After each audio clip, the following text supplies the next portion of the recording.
Yung palaka. Nandito tayo ngayon sa Binondo para puntahan yung restaurant na nag-offer ng palaka. Naalala ko kasi dati nung bata pa ako sinamahan kami dito. Ngayon gusto ko lang balikan at tikman ulit.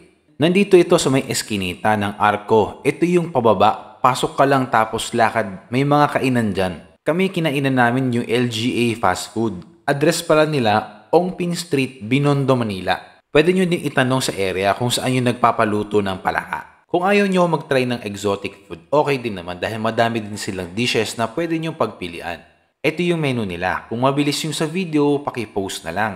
Kami tinanong namin kung ano yung best seller nila at ni-recommend naman nila yung yang chow fried rice, beef broccoli at yung buttered chicken daw na pagkakaluto sa frog. Kaya yun yung order namin. Yung palaka. Dito to sa may Binondo.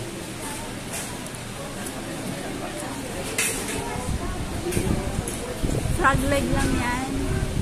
O buong palaka. Dami ng buto. Frog leg ito. Buttered chicken yung buto. Sarap ng amoy. Marami lang siyang buto, pero ang sarap niya. Tastes like chicken talaga. Medyo pricey lang talaga to. Medyo 430 pesos. Pero worth it na rin para may experience. Tikman natin yung kanilang beef broccoli. Ito, drink na to.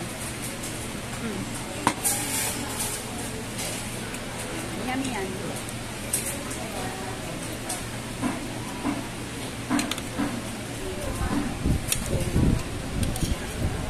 Pwede na.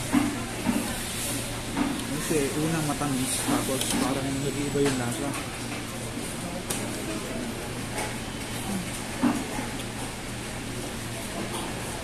Pero pwede na. Pwede na. Kasi minsan ka lang naman magpunta rito eh.